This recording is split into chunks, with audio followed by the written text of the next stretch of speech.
folks, welcome to another edition of the Drum Mission. Another little tutorial. I know I said I was going to do another Occam's razor, and I'm really trying to save money for One More Musicians on Couches. But I got some plans. I don't know what I'm going to be able to do. One, I'll tell you.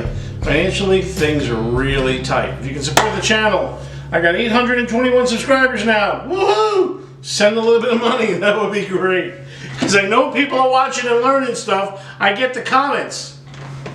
Alright, so once again I was flipping through on YouTube, and I watch more YouTube than any other thing. I watch a little bit of Netflix. I watch a movie once a week probably. I watch a full-length movie. That's all I have time for. And then I watch YouTube. Lots of those 10-minute, 15-minute, 30-minute clips. Sometimes I just put the YouTube on through the Bluetooth in the car. And I listen. You know, I don't watch it obviously, but I listen to some of my political podcast type of stuff on YouTube. So I came across Trainbeats.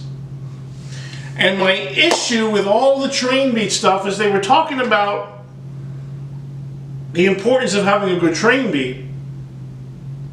And they were showing you what one sounds like, but they weren't showing you how to get there, which is my problem with most of the YouTube stuff. So let me tell you my story real quick about Trainbeats. So years ago, about 2000, maybe 15, maybe earlier, maybe 2013. I think it was 2013. I did a tour with Whitey Morgan and the Outlaw Country Band at Whitey Morgan and the 78s, they were called, or are called. I think they're still together. And I did a month with him. Because his regular guy, I don't know, was having a relationship problem or something. And I went and filled in. And I filled in kind of regularly for Whitey Morgan. He doesn't tour as much now, but, you know, I used to fill in kind of regularly. Whenever his regular guy couldn't make it, I was the guy that would go fill in. I was doing much more of that than I do right now. By the way, I'm looking for a national act to play with. Southside Johnny, I'm thinking of you. Southside Johnny, I'm thinking of you. Audition me. I'll do it. Send me a list of songs you want me to learn. I'll have them, man. Okay, never mind. Anyway, so we're in Nashville. We're playing this big festival. Loads of people. We're opening up for somebody. I can't remember who we were opening for. Somebody important. And because we were literally doing like, 25 dates in 30 days. That was a worker tour, and in a van too, not a bus or anything. He got the bus later. Anyway, so he had a couple of Trainbeat songs, and I did my Trainbeat, and I never thought much of it. I thought, oh, Trainbeat's a Trainbeat, and let me tell you, was I wrong? I'm in Nashville, and who do I meet after my show but Johnny Gerard? Who's Johnny Gerard? That was Johnny Paycheck's drummer, a really great old-time country drummer. He was in his 70s, and I bought him a beer, and we're talking at the bar, and he said, oh, I just saw you playing. I really like your style. I can hear a little bit of that jazz coming through. And that's funny, like I've told you before on this channel, I don't consider myself a jazz player, although I've done a lot of swing in my time. I'm definitely not like a bebop guy or something like that. I mostly play rock and R&B, but I've studied jazz for years and years and years, and I guess it comes out. And I said, thank you, thank you, Johnny. It's a pleasure to meet you and all that. And then he said, but can I give you one criticism? And I'm telling you, when you have a big person who wants to say that, you listen. And I knew I was a little bit out of my element in Nashville playing country, because I'm not really a country guy. So I was ready to take in this criticism, and he was really nice. He was really sweet. He didn't put me down. And he at first said how much he enjoyed my playing, so I was ready. And he said, I think your Trainbeat might be a little too New Orleans-y, and I'd like to show you a better way to play it. And he took me, or I went backstage with him to my pad, and I had him show me, and I'm going to show you what he showed me right now, because let me tell you, I went to go see Whitey Morgan at the hotel that night, and I said, hey, I met Johnny Gerard, and he said to me, my Trainbeat was a little too New Orleans-y, and he said, well, yeah, I thought your Trainbeat was a little too rolly. That's what Whitey said. It was a little too rolly. but you're only going to be with us for a month. So I said, forget about it. You know, I'm not worried about it. It's kind of the way you play, and you're more of a jazz guy. And I always thought that was funny again because I'm not really a jazz guy, and I thought let it go because he's more of a jazz guy because I really like the way you play. You know, even though the Trainbeat might be a little too rolly. So I said, well, he gave me a tip. I'm going to use it tomorrow night. You tell me. And I did the Johnny Gerard stuff that I'm going to show you right now. The next night, Whitey came backstage to me after the show and said, oh my God, that is the Trainbeat I was looking for. All right, guys, let me show you what I'm talking about. To the Drum Lab. I don't know, so that's like three old sitcoms together, okay, or two. All right, see you in a minute. All right, everybody, welcome to the Drum Mission Drum Laboratory. You know, I think I'm gonna start saying Drum Laboratory and have two like urinals next to me. I think that's funny. Okay, it is maybe with the cakes and everything. You know, that'd be kind of cool. Anyway, so let's get right down to the brass tacks. I never say that. This is me. Okay, let's get to the brass tacks. Just the facts, guys. Just the facts. Okay.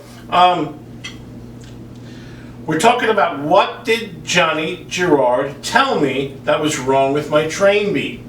The first thing he said, this is kind of subtle, and this took me the longest to fix, but I was able to fix enough of it for the very next night by the second thing that he said to me. Okay, so I want to tell you the things first, and I'm going to show you. All right. The first thing he said was there was too much New Orleans in my Trainbeat, and I knew what he meant.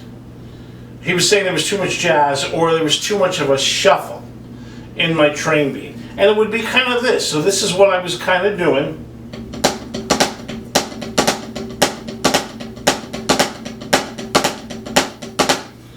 So you might think, well, that sounds fine. Right, if you're like me, I don't get called for a lot of country. I get called for rock, R&B, blues. You know, I started out in New York. I ended up moving to Michigan, although I don't know when, but I think I'm going to be moving back to New York soon. I don't know. There's not much happening. Maybe Jersey. I don't know. I'm feeling it inside. My dad's getting older. I'm feeling like I want to go. Anyway, so if you're like me, you don't get called for a lot of country. And because of my jazz influences, and I study jazz, even though I don't really consider myself a jazz player per se. I've done a lot of swing, I've done a lot of Sinatra shows in my life, that kind of thing, that kind of swing style. I haven't done much bebop, I don't get calls for much bebop. I don't consider myself like a jazz player, you know. You know, there's some of this one jazz guy I know, teacher at Guitar Center, he would sabotage gigs with pop singers and do modes they couldn't sing with, because he would call himself a jazz guy. And I started nicknaming him the Jazz Nazi, and he would get mad. He would get mad. He would complain to get me fired because I would call him the Jazz Nazi, because everything was, I play jazz, I don't play rock, I play jazz. You know, only the little people play rock. You know, I have one simple request, and that is to have sharks with frickin' laser beams attached to their heads. But, you know, as I said before, this whole channel is about giving you everything in your arsenal you need to be a successful drummer. And whatever the gig calls for, you have to go and do, right? You have to go and try to do. So if it's a country gig, you want to have a good Trainbeat. If it's a reggae gig, you want to have a good reggae beat, and so forth and so on, right? So, because I hadn't done that much country, and I don't listen to that much country, my Trainbeat was informed by my jazz studies. That was a mistake. So the second thing he told me, which did a lot to fix the first thing, was he said all of the notes around the accent were too loud. So there wasn't enough difference between the pitter-patter notes, you know, or the ghost notes, or the grace notes, whatever you'd like to call them, and that accented note. There wasn't enough difference, okay? So he had me lift my hands up. And by lifting my hands up, there is less surface area of the tip now touching the pad. Naturally, it makes it quieter. And then because you're slanted down, when you're doing those, whether you do 16th notes or 8th notes, whatever you do in a mouse, they're just not going to be as loud because you don't want to lift up too high. So watch this when I do this.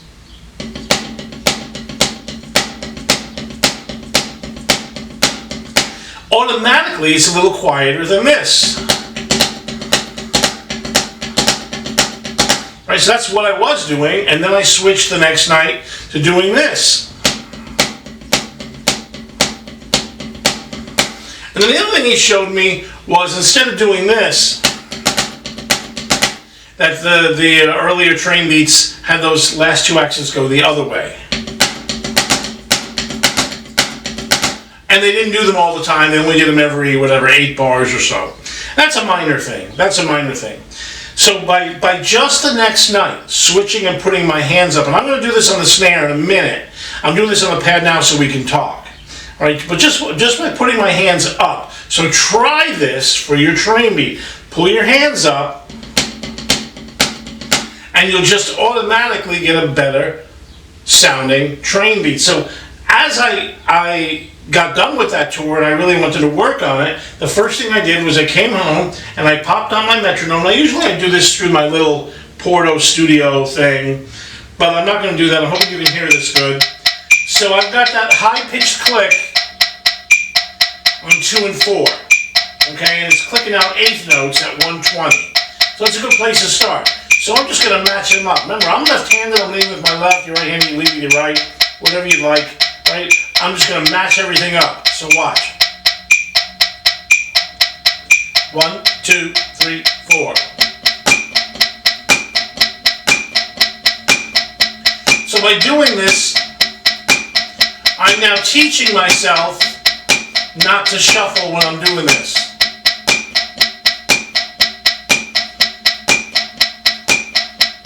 And I'm keeping my hands up here.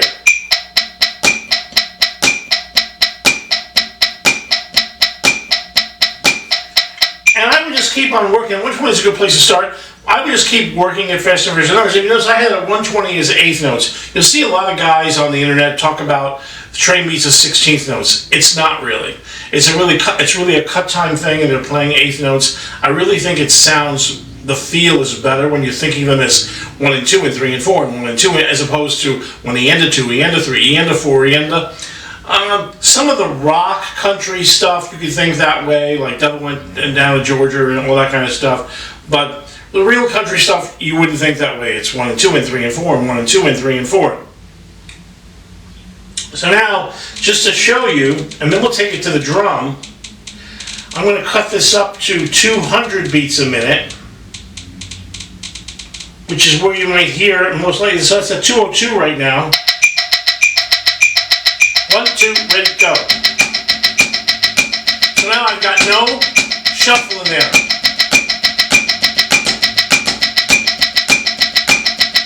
Right, and you can tell it sounds more like one of those Trainbeats.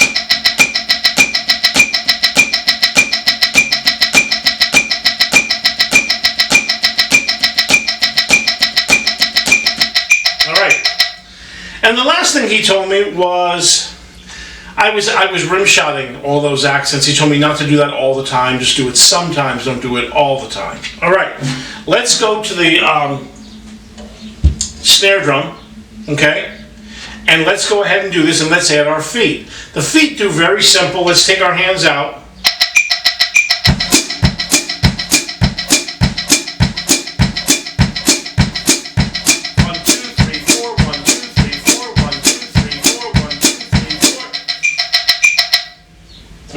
Very simple. Right, and that basically is a Trainbeat. Now and then you can throw in a 1, 2, 3. Not too much. This is more traditional. Okay? Alright.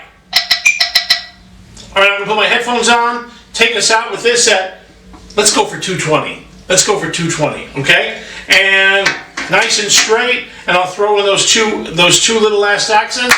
Nice quick one today. Again, I think I told you before my voice is going crazy lately. I don't know, it's like I'm going through puberty again, you know. Oh my God. Anyway, Next week, I'm going to do a drum cover, an old Grand Funk song that I love, and then we're going to do Occam's Razor for sure.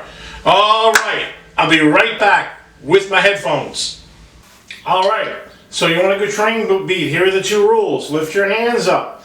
Play them at a nice angle so you have less surface area touching the drum. And then work it with a metronome, playing all the notes so you can batch and line everything up and not have a shuffle in it. Or, better, be able to control the shuffle. Put as much as you want. Okay, here we go. We got the thing set at 220. I will see you next week. I love everybody. 821 now. 821 subscribers. 179 left. And then I'm up to 1,000 and I get paid. All right, here we go. Also, if you can support us, please send me some money. Things are crucial. Here we go. 1, 2. 1, 2, 3, 4.